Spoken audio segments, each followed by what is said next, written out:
Assalamualaikum warahmatullahi wabarakatuh. Bismillahirrahmanirrahim. Alhamdulillahirabbil alamin. Wassalatu wassalamu ala asyrafil mursalin Sayyidina Muhammadin wa ala alihi washabbihi ajmain. Amma ba'du. Sahabat Indonesia yang kami hormati, berikut kita mulai kajian tafsir yang dikeluarkan oleh UII.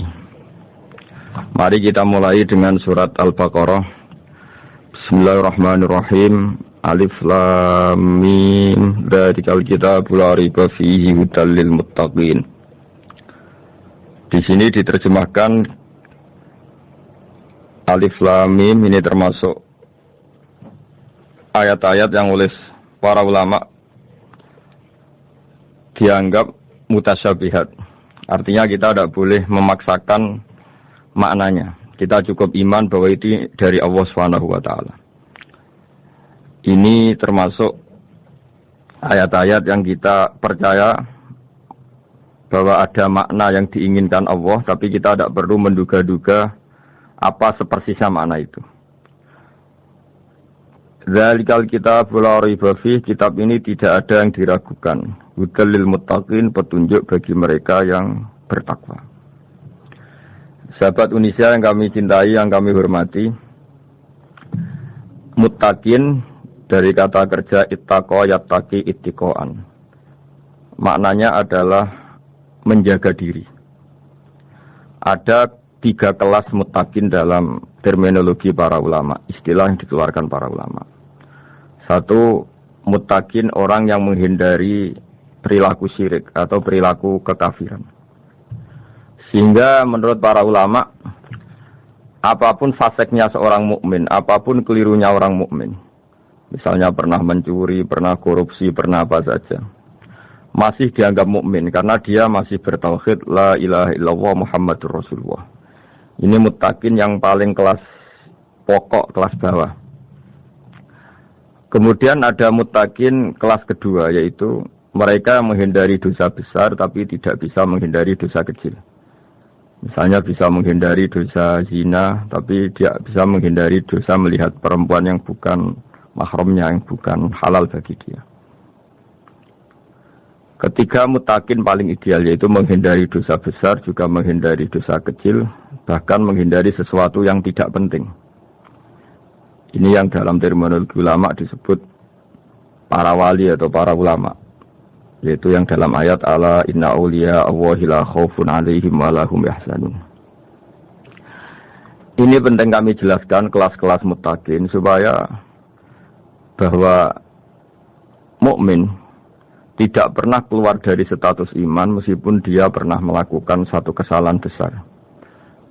Karena yang dikatakan mukmin adalah siapapun yang meyakini kebenaran risalah Muhammad, risalah yang dibawa Muhammad, berarti dia mukmin.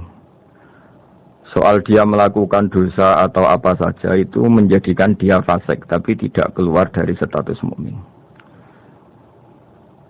Ini yang dimaksud dalam sebuah hadis, man qala la ilaha illallah dakhalal jannah. Siapapun yang pernah melafadzkan la ilaha illallah iman, maka dia pasti nanti masuk surga. Kemudian ada beberapa pertanyaan dari para sahabat dengan masa lalu orang itu yang macam-macam, Nabi tetap menjawab meskipun dengan masa lalu yang macam-macam. Sebab itu perlu dikaji serius, sebagaimana ada yang ditafsir Sawi bahwa muttaqin itu dari kata kerja ittaqa yattaqi ittiqaan atau ittaqa yattaqi taqwan. Ini maknanya orang yang menjaga diri. Tentu menjaga diri ini ada yang kelas premium, kelas sempurna. Jadi sesuatu apa saja yang bahaya kita jaga, termasuk dosa kecil, melakukan hal yang tidak penting. Ada orang mukmin yang hanya bisa menjaga dari dosa kekafiran, dosa kemusyrikan. Ini pun dengan segala kesalahannya masih ada kemungkinan dimaafkan Allah. Karena Allah pernah berfirman, innallaha la yaghfiru ay yushraka bihi wa yaghfiru ma duna dzalika liman yasha.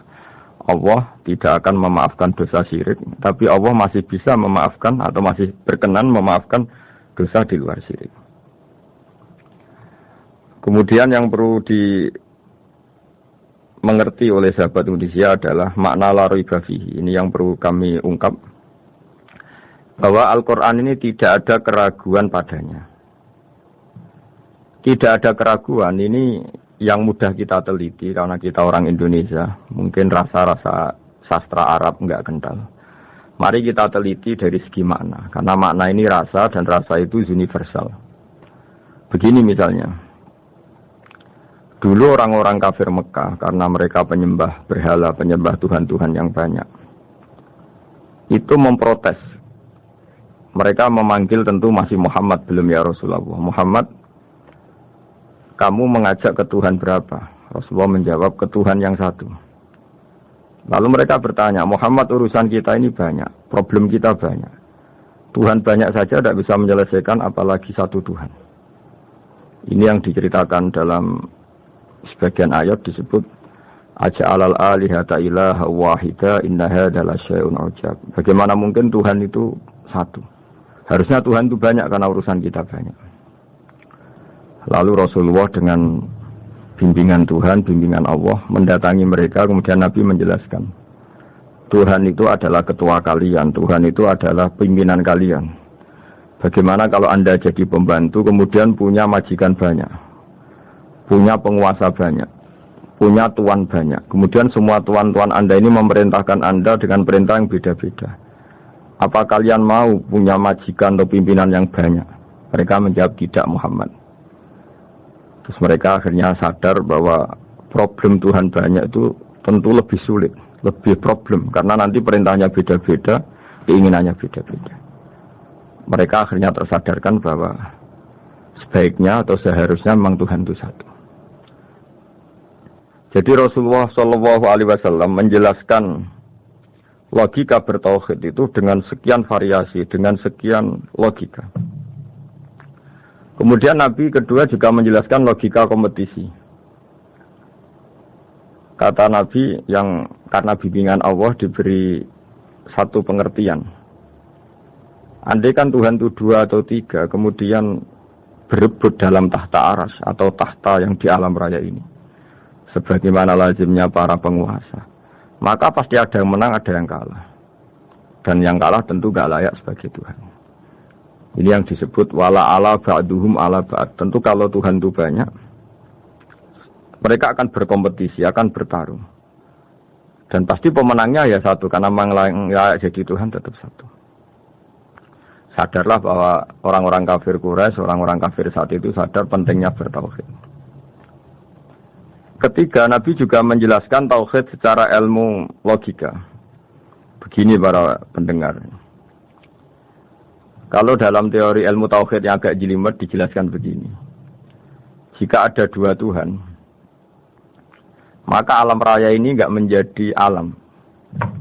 Logikanya adalah 2 Tuhan ini bisa kamu katakan sama-sama kuat. Ketika sama-sama kuat kemudian ingin menciptakan langit. Yang satu ingin menciptakan bumi, yang satu menolak menciptakan bumi misalnya. Atau yang satu ingin menciptakan langit, yang satu menolak ingin menciptakan langit. Kemudian ternyata bumi ini terbukti wujud. Logika awam adalah yang berhasil menciptakan bumi berarti Tuhan. Yang gagal atau kudrohnya gagal, kemampuannya gagal tidak bisa menciptakan bumi, gagal menjadi Tuhan. Ini logika awam. Logika ini pun kita terima. Tapi kalau menurut logika ahli tauhid, ahli pakar-pakar logika, cara berpandangan begini. Ketika Anda mengatakan ada 2 Tuhan yang sama-sama kuat, kemudian terbukti yang satu mampu menciptakan bumi, yang satu tidak. Bahasa Anda mengatakan sama-sama kuat ini sudah batal dari awalnya, karena terbukti bahasa Anda salah, sama-sama kuat ternyata yang satu tidak mampu. Sehingga dalam pikiran orang-orang ahli tauhid mengatakan membayangkan Tuhan saja itu enggak kebayang, karena turunan kata ini pasti selalu salah. Karena tadi misalnya dikatakan andai kan ada 2 Tuhan, kemudian yang satu mampu menciptakan bumi, yang satu tidak. Padahal Anda tadi bilang sama-sama kuat, ternyata terbukti yang satu tidak kuat. Berarti kata Anda sama-sama kuat ini salah. Ini pula yang diajarkan Rasulullah lewat bimbingan Allah, lewat wahyunya yang disebut lau kana fihi ma alihatun illallahu la fasadata. Karena kalau ada 2 Tuhan pasti kamu sifati sama-sama kuat. Ternyata sifat sama-sama kuat ini batal demi hukum, karena ternyata yang satu tidak mampu menciptakan bumi. Atau kamu sifati 2 Tuhan ini sama-sama lemah. Itu tidak mungkin lagi karena ternyata bumi ini terbukti wujud. Pasti penciptanya ini zat yang sangat kuasa. Jadi logika tauhid sedemikian dibangun oleh Rasulullah lewat bimbingan Allah Subhanahu wa taala. Logika keempat supaya kita iman dan tambah kuat imannya adalah logika yang mudah dicerna oleh kebanyakan orang atau yang bisa diindra. Begini misalnya dalam sebuah ayat di surat Al-Kahfi, kemudian di awal surat Al-Ahqaf, kemudian di sebagian surat At-Tur, ada penjelasan begini. Ketika Rasulullah mengajak manusia menyembah Allah, kemudian orang-orang kafir tanya, lalu Tuhan kamu siapa Muhammad? Tuhan saya adalah Allah menciptakan langit bumi. Terus mereka berandai-andai, ada Lata, ada Uzza, ada Manat, ada Hubal. Itu Tuhan-Tuhan kami. Terus Rasulullah bertanya, apakah Tuhan-Tuhan yang kamu sembah itu memberi kontribusi saat langit dan bumi diciptakan? Mereka menjawab, tidak Muhammad, itu Tuhan-Tuhan yang kami bikin. Begitu juga asumsi tentang Tuhan-Tuhan yang lain. Apakah Isa ikut menciptakan bumi atau menciptakan langit? Tentu jawabannya tidak.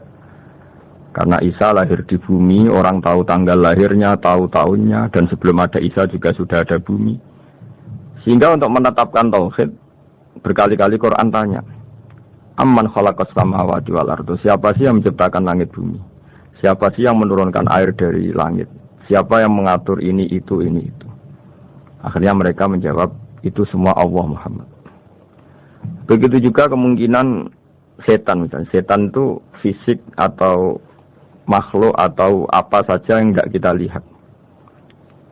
Kemudian setan itu lewat rayuannya, lewat tipu dayanya ingin disembah. Kata Allah menjelaskan ini, ma asyadduhum khalqas samawati wal ardi wala khalqa anfusihim. Kamu tidak perlu takut sama setan atau apalagi menuhankan setan. Setan itu tidak yang punya reputasi menciptakan langit dan bumi. Bahkan setan tidak bisa menciptakan dirinya sendiri. Ini menjadi pengetahuan bagi kita betapa bagi pakar-pakar tauhid, ahli tauhid, ketika setan nyatanya diusir dari surga, itu pun versi mereka. Versi mereka pun mengatakan seperti kita bahwa setan itu diusir dari surga dan ya keluar dari surga. Kalau setan itu Tuhan, tentu diusir tidak mau, karena di surga itu nikmat. Ketika setan diusir dari surga, ya keluar. Dia juga jadi makhluk yang hina-dina. Berarti dia tidak punya kekuasaan, bahkan pada dirinya sendiri. Dipaksa keluar dari surga, ya keluar. Dipaksa menjadi ahli neraka, jadi ahli neraka. Dipaksa jadi apa saja, juga dia akan jadi seperti yang dipaksakan. Ini menunjukkan bahwa setan adalah tahta kudratillah, tahta qahrillah, tahta satwatillah, bahwa setan pun dalam kendali kekuasaan Allah. Makanya Allah mengatakan kamu tidak usah menyembah setan, tidak usah nurut sama setan. Setan itu lemah sekali. Karena faktanya dia tidak bisa memaksakan keinginannya. Ini yang oleh Allah disebut dalam firman-Nya inna kaida syaitani kana dhaifa. Setan itu lemah sekali. Ini perlu saya sampaikan ke para pendengar Unisia bahwa bertauhid itu ada sekian logika. Logika kelima adalah logika orang awam. Awam sekali. Suatu saat ada perdebatan antara Abul Hasan al-Asy'ari. Abul Hasan al-Asy'ari ini tokoh ahli sunnah paling populer dalam ilmu logika. Dia mengatakan orang menemukan Tuhan itu harus lewat logika yang cermat. Tidak boleh taklid, hanya ikut-ikutan. Dia harus menemukan satu argumentasi bahwa Tuhan atau pencipta langit itu ada. Kemudian ada satu problem di mana orang-orang kampung atau orang-orang yang lugu atau orang-orang awam itu tidak bisa ilmu logika, ilmu mantek kalau dalam bahasa pesantren. Kata Abu Mansur, kata Abul Hasan al-Asy'ari, itu masih mungkin. Alhasil para ulama ini meneliti ke orang-orang yang lugu, yang di kampung, yang petani, yang lugu sekali. Apa yang mereka temukan? Ternyata mereka punya cara logikanya sendiri untuk menemukan Tuhan, Sang Pencipta. Pernah suatu saat ada seorang petani lugu, biasa menggembala unta, ditanya, Bima araf tarubat, lalu kamu yang petani ini yang hanya ngurusi sawah, ngurusi ladang, dengan cara apa kamu tahu kalau Tuhan itu ada? Si petani tadi marah besar dan dia mengatakan, Al-ba'ratu tadullu 'alal ba'ir wa asarul aqdam yadullu 'alal masir.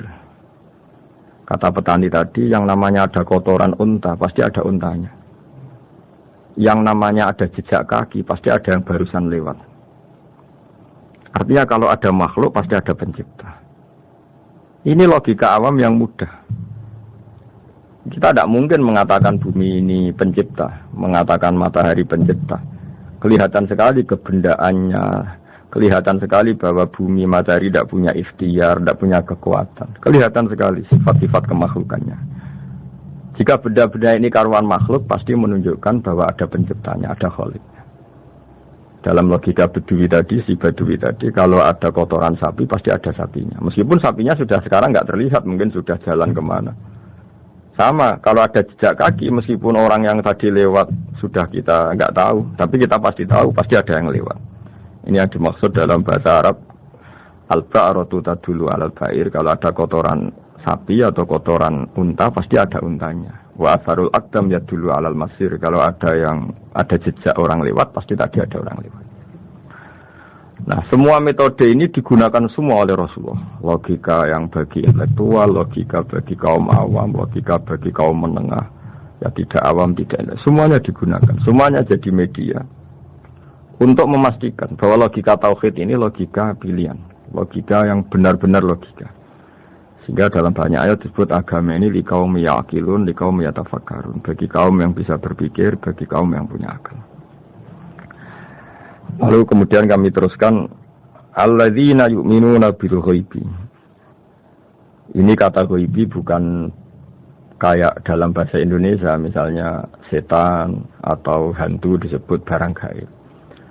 Kata ghaibi dalam bahasa Arab adalah perbandingan atau lawan kata dari al-musyahad yang bisa disaksikan langsung lewat indera. Kita orang mukmin iman bahwa surga ada, padahal kita tidak pernah melihat surga. Kita mukmin iman bahwa neraka ada, padahal kita belum pernah melihat neraka. Ini sesuatu yang maghoba anil absor, yang mata kita tidak melihat, fisik kita tidak menyentuh. Kita pun iman. Asal sesuatu itu mansus ya, dikatakan secara eksplisit oleh Quran dan hadis. Kalau dalam bahasa usul fikih disebut al-mansus. Ciri mukmin diantaranya adalah yang paling pokok alladzina yu'minuna bil ghaibi. Iman dengan sesuatu yang enggak kelihatan. Lalu kemudian para ulama cara pandang beda-beda. Bedanya bukan karena mereka bertentangan enggak, tapi ini menurut kelas rasa yang berbeda-beda. Bagi orang-orang sufi ya, Allah itu tidak bisa dikatakan al-ghaib, sesuatu yang enggak kelihatan. Karena Allah itu begitu jelas, az-zahir. Kata orang sufi, Allah itu zahir. Begitu juga dalam Asmaul Husna disebut Allah itu az-zahir, begitu jelas. Karena orang yang akalnya mapan, hatinya mapan, melihat satu lemari yang bagus, pasti langsung mensifati bahwa pembuatnya adalah orang yang hebat. Orang yang melihat mobil mewah atau pesawat yang canggih, pasti kepikiran pertama adalah pasti pembuatnya canggih. Sehingga eksistensi pembuat pesawat itu adalah orang hebat, itu langsung tertanam ketika melihat pesawat itu hebat. Bagaimana mungkin seseorang ragu akan kehebatan pembuat pesawat ketika melihat detail-detail pesawat? Pasti langsung kepikiran kalau pembuatnya itu hebat.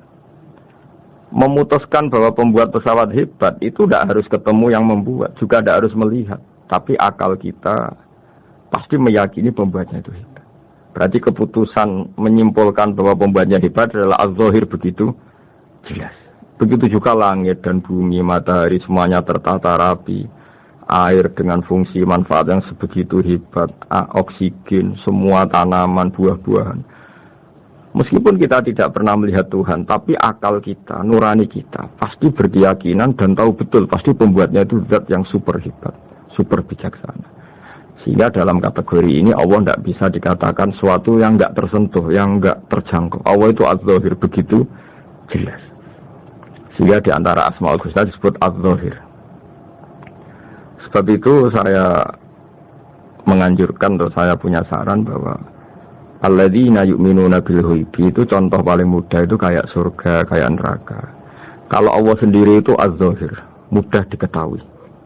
Karena tadi orang yang melihat pesawat canggih pasti saat itu juga berkeyakinan dan itu pasti benar, pasti pembuatnya juga canggih. Nah, di sini disebut alam raya ini ayat, semuanya itu bukti kekuasaan Allah. Dalam syair-syair orang sufi masyhur sekali itu wa fi kulli syai'in lahu ayatun yadullu ala annahul wahidu. Setiap sesuatu kejadian di alam raya adalah bukti keesaan Allah, bukti eksistensi Allah Subhanahu wa taala. Sehingga dalam satu kisah, normalnya orang itu paling tahu itu dengan dirinya sendiri. Karena dia adalah dia. Tapi kalau Imam Sibawayh, seorang pakar nahwu, mengatakan a'raful ma'arif Allah. Di alam raya ini yang paling mudah dikenali itu ya Allah, pencipta. Karena andai kan kita sendirian di hutan, kemudian kita mulai punya akal, kita mungkin tidak tahu diri kita ini siapa. Tapi setidaknya kita langsung menyimpulkan bahwa kita tidak bisa menciptakan diri kita sendiri. Ketika kita berkesimpulan tidak bisa menciptakan diri kita sendiri, pasti kita terus berkesimpulan ada di luar kita yang menciptakan kita. Nah, sebab itu kenapa sifat mencipta ini yang pertama kali dikenalkan oleh Allah kepada nabinya untuk dikenalkan kepada umatnya. Itu disebut Iqra bismi rabbikal ladzi khalaq. Muhammad, bacalah dengan nama Tuhanmu. Sifat Tuhan yang paling mudah dikenali oleh siapapun adalah sifat pencipta. Karena ketika seseorang yakin dia lahir sudah ada bumi, dia lahir sudah ada langit, dia pasti akan tahu bahwa dia ada penciptanya. Sehingga paling mudah mensifati Allah atau mensifati Tuhan adalah bismi rabbikal ladzi khalaq. Terus kemudian di antara ciri orang baik adalah wa yuqimunas shalat. Kemudian beriman kepada yang gaib, menegakkan salat. Kata menegakkan adalah dari kata menjaga aturan-aturan atau sesuai aturan-aturan salat. Kita tahu dalam salat ini ada beberapa syarat yang harus dipenuhi. Misalnya harus wudu, harus suci di tempat yang suci. Terus ada syarat-syarat dalam internal salat, dia harus baca Fatihah, harus tumakninah, macam-macam. Itu eksistensi definisi salat. Kemudian kata berdiri juga diartikan para ulama, eksistensi sholat harus diketahui secara publik, secara sosial. Karena sesuatu itu punya eksistensi kalau jadi konsensus atau diakui oleh publik. Di sini agama mewajibkan sholat jamaah. Kata banyak ulama, jamaah itu fardu kifayah, bahkan ada mengatakan fardu ain. Harus dijalankan orang banyak secara massal dan harus di tempat yang terbuka. Sehingga kata para ahli fikih, andaikan ada orang jamaah di dalam rumah tidak diketahui oleh banyak orang, belum mencukupi atau belum menggugurkan kewajiban jamaah. Sehingga eksistensi sholat harus diketahui secara publik. Sehingga dulu Rasulullah itu kalau sholat ya di masjid dan masjidnya terbuka. Sampai sekarang kita pun menyaksikan semua umat Islam kalau sholat di masjid yang terbuka. Sehingga dunia non-muslim pun tahu bahwa dalam Islam ada ritual, ya, ada ibadah yang bernama sholat. Hikmah kedua dengan cara terbuka seperti ini, sholat itu menjadi gak pernah rubah mulai zaman Nabi sampai kiamat. Dengan tradisi jamaah, berarti kaifiyah atau cara sholat ini permanen. Bapak kita sholat ya seperti itu, imam seperti itu, anak cucu kita akan meniru kita ya seperti itu. Sehingga gak ada varian-varian yang hanya berdasar subjektivitas musolli yang sholat. Taruh saja kita misalnya jadi seorang sufi yang baru takut sama Allah atau baru usul kalau dalam bahasa sufi. Kemudian kita sholat sendiri di rumah, mungkin dengan gaya menangis, terseduh-seduh macam-macam. Ini tentu tidak baik sebagai standar sholat. Begitu juga ada anak atau pedagang yang kesusu atau tergesa-gesa, kemudian sholat hanya sekian, 2 menit, 1 menit. Ini juga agak baik. Meskipun itu boleh dilakukan individu-individu. Tapi kalau dalam sholat jamaah, orang harus manut imam, dan ada standarnya, misalnya tumakninah itu biqadri subhanallah, jadi ada ukurannya. Ini penting saya utarakan bahwa hikmah jamaah itu bukan sekedar dapat pahala 27 kalau sendiri, dapat pahala 1 itu enggak. Tapi ini menjaga eksistensi sholat supaya ya seperti ini terus sampai kiamat. Sehingga orang Indonesia atau orang Afrika, orang mana saja, itu ketika haji atau ketika saling berkunjung di negara lain, itu nggak akan kaget dengan cara-cara sholatnya, karena seluruh dunia kaifiyahnya caranya sama. Ini semua barokah dari jamaah. Maka Rasulullah itu enggak banyak ngendikan tentang caranya sholat, beliau hanya ngendikan shollu kama ra'aitumuni usolli. Sudahlah kamu pokoknya makmum saya. Nanti caranya kamu sholat sama seperti saya seperti ini. Sehingga kata menegakkan sholat adalah bisa kita tegakkan kalau kita aparat negara ya, bikin aturan supaya eksistensi sholat enggak terganggu. Kalau kita seorang kultural juga mensuasanakan sholat. Dan supaya kefiahnya atau caranya sholat ini benar, kita tradisikan jamaah. Sehingga anak kecil ngikuti yang besar, yang bodoh ngikuti yang pinter dengan satu cara. Itu barokahnya jamaah. Sehingga wayukimuna sholat itu, sholat kita dirikan baik secara personal. Dengan cara-cara tumak nina, kita suci di tempat yang suci. Maupun kita tegakkan, kita maklumatkan, kita jadikan konsensus bahwa sholat ya seperti ini. Sehingga ada khayal-khayal lagi dalam Islam. Misalnya nyuwun sewu ada aliran yang mengatakan ya kalau Tuhan itu kan enggak bebas arah, bebas tempat. Terus dulu pernah ada orang sesat sholat sampai 4 rakaat 4 arah, alasannya Tuhan itu tanpa arah. Enggak akan terjadi seperti itu. Karena ijma'nya umat Islam, konsensus umat Islam akan menolak faham yang seperti itu. Jadi saya mohon sekali, ini pentingnya jamaah. Dengan jamaah maka caranya sholat, cara meyakini madhab kiblat dan sebagainya terjaga ila yaumil kiamah sampai hari kiamat. Terus sifatnya orang mukmin lagi wa mimma razaqnahum yunfikun, dan menafkahkan sebagian rezeki yang kami berikan. Ya ini termasuk zakat, sedekah. Jadi ada sebuah riwayat mengatakan inna fil mali haqqon, harta itu ada haknya yaitu zakat. Tapi ada juga saran inna fil mali haqqon siwa zakat, di luar keharusan zakat juga ada hak-hak kita untuk memberikan sebagian rezeki kita. Taruh saja misalnya saya punya uang 10 juta. Secara nisab zakat belum sampai 1 nisab, karena 1 nisab itu sama dengan nilai 84 gram emas. Itu kalau diuangkan, kalau 500 ribu ya sekitar 42 juta. Tapi kita sebelum punya 1 nisab pun tetap ada keharusan mengeluarkan sebagian. Yaitu tentu dalam fikih kita wajib mengeluarkan uang untuk anak kita, untuk istri kita. Itu yang wajib-wajib. Kemudian ada sosial, kita nyumbang masjid, nyumbang yatim piatu, macam-macam. Sehingga kata para ulama, ciri utama mukmin diantaranya adalah melakukan zakat, baik zakat yang fardu maupun zakat yang sunat.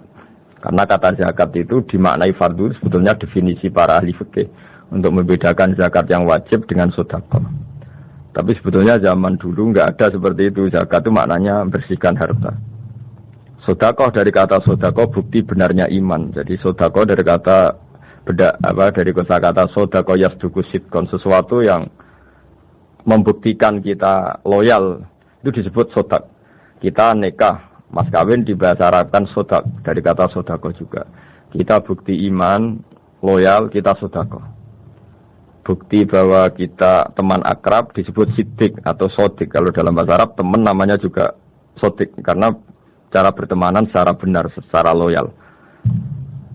Sehingga wa mimma razaqnahum yunfikun ini ya memasukkan zakat yang dalam terminologi fikih, yaitu zakat yang zakat al-wajibah, atau zakat yang dengan makna lughat, yaitu artinya asal membersihkan harta kita, entah lewat zakat, sedekah, hadiah kepada orang-orang yang kita hormati, semuanya juga masuk dalam definisi zakat atau wa mimma razaqnahum yunfikun.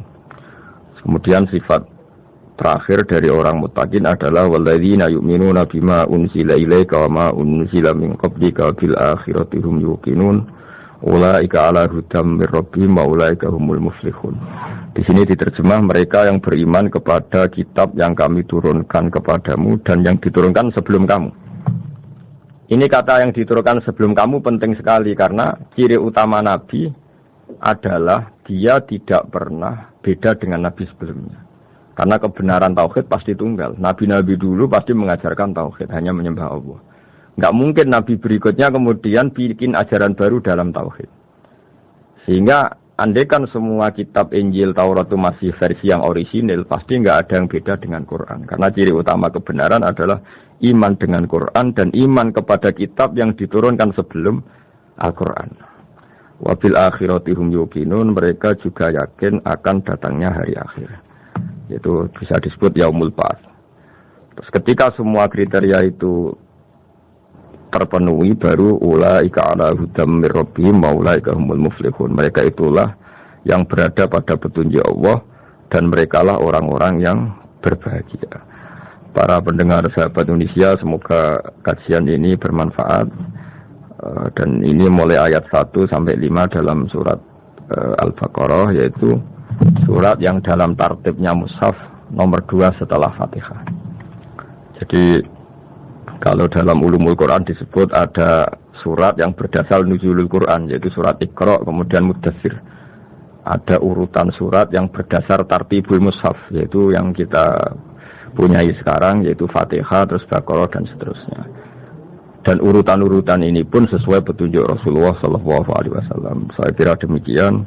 Mohon maaf atas semua kesalahan. Assalamualaikum warahmatullahi wabarakatuh.